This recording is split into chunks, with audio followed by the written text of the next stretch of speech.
Saludamos a Ignacio Conde Ruiz, economista. Buenas tardes. Buenas tardes. También saludamos a Juan Ramón Rayo, economista también. Buenas tardes. ¿Qué tal? Buenas tardes. Si les parece, vamos a debatir estas medidas en Alemania y si esto se puede llegar o poner en práctica aquí en España.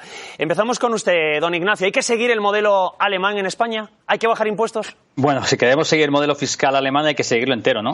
Yo creo que España, el debate siempre es lo mismo. Intentas coger lo que te gusta más de cada país, ¿no? Y eso no es realista, ¿no? Yo creo que Alemania es un país que tiene una gran disciplina fiscal. Es un país que, digamos que cuando entramos en 2019 en la crisis, su déficit estructural, de hecho, tenía superávit. Déficit estructural, para que nos entendamos, el déficit que se tiene cuando la economía está en su máximo potencial de crecimiento, ¿no? Y España estaba en el 4,5% de déficit. Es decir, nosotros, antes de llegar a la pandemia, había más de 50.000 millones que lo estábamos pasando a las siguientes generaciones, ¿no? Esto, además, unido a que Alemania tiene una deuda pública, gracias a esa disciplina fiscal, en la actualidad, que es prácticamente la mitad de la deuda pública española, ¿no? ¿Qué quiere decir? Que, bueno, que España, que si quieres ser Alemania, pues deberías primero tener la solvencia fiscal que tiene Alemania, ¿no? Y ahora, en cuanto a la idoneidad de la medida o no, yo creo que ahora mismo bajar impuestos pues no es la receta, claramente, enfrentándote a una situación en donde la inflación está disparada. Lo cual no quiere decir que deflactar las tarifas, eso no es bajar impuestos. Eso es simplemente volver al equilibrio. Es decir, que lo que sí que tendría sentido desde mi punto de vista es ni bajar ni subir impuestos, porque España no se lo puede permitir y tampoco la situación económica lo permite, pero una forma de hacerlo sería deflactar, pero la subida de los salarios, no la subida de los precios. Y los salarios, digamos, que están subiendo en torno al 3%, ¿no? Entonces, yo creo que deflactaría, yo sí que creo que devolvería a los ciudadanos lo que hace que el sistema fiscal sea neutro, es decir, que no haya subidas de impuestos, que es lo que pasa si no deflactas las tarifas. Pero yo, precisamente porque sabemos que la inflación afecta mucho más a los que menos ganan, lo concentraría todo en los mínimos personales, ¿no? La que habéis visto, lo mínimo personal o el mínimo exento, la que habéis decidido en Alemania, ¿no? Como los que ganan más, al final, son los que más se benefician de la bajada, porque al final, para poder favorecerte la bajada fiscal que implican las distintas tarifas, tienes que llegar a ese nivel de renta, ¿no? Por lo tanto, si sabemos que los que peor lo están pasando son las familias con menores recursos, yo lo que haría sería hacer que el sistema sea neutro, es decir, que ni suban ni bajen los impuestos actualizando las tarifas, pero sobre todo centraría todo en el mínimo exento y el mínimo personal, ¿no? El mínimo exento, para que la medida sea mucho más progresiva y se centre mucho más en los que más lo necesitan, ¿no? Pero vuelvo a decir, ¿sería realista llevar esta medida a España? Bueno, coincido en gran medida con lo que ha comentado Ignacio. Básicamente, no me va a encontrar debatiendo si España debería seguir la disciplina fiscal de Alemania. Por supuesto que deberíamos hacerlo. Llevamos más de una década de indisciplina fiscal y, por desgracia, no parece que se vaya a corregir durante los próximos años. Y eso es uno de los grandes problemas de sostenibilidad de la economía española.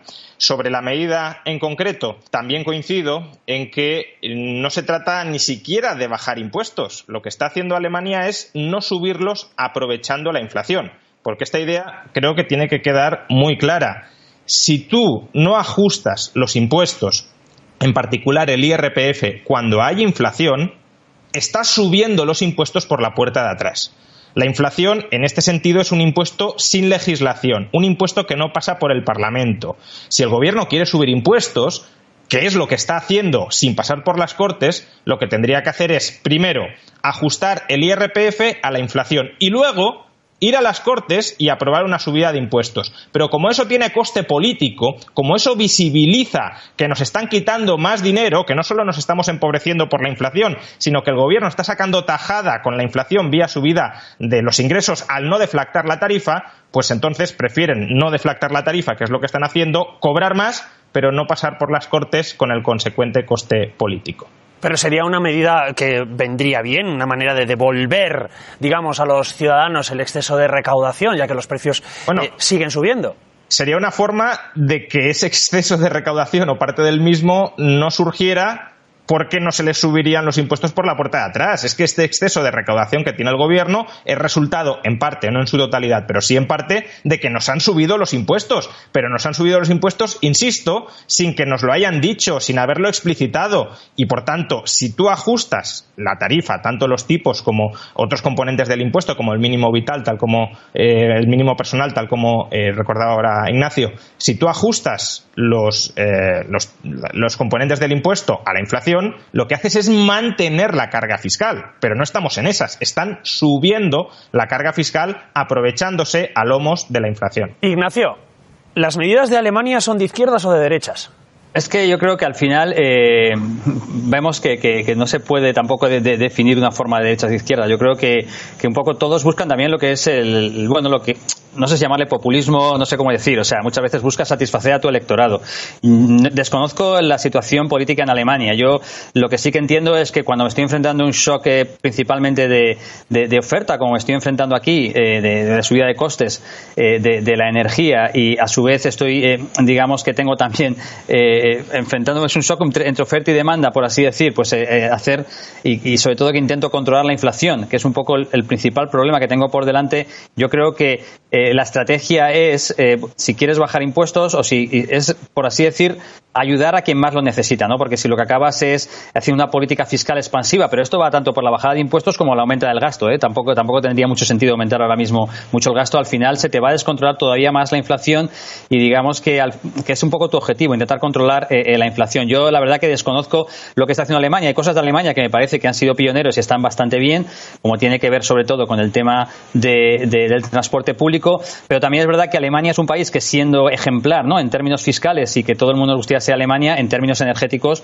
pues lamentablemente pues lo han hecho fatal, ¿no? Han prácticamente tienen un mix y una estrategia energética de los últimos años suicida, que se han dejado confiado en que el gas estaría barato ilimitadamente, y claramente el gas lo está proporcionando Rusia, y bueno, vemos que Rusia no es un socio del cual puedas confiar, ¿no? Y esto se ha demostrado. Entonces yo creo que la situación en Alemania es mucho más complicada precisamente por la situación actual.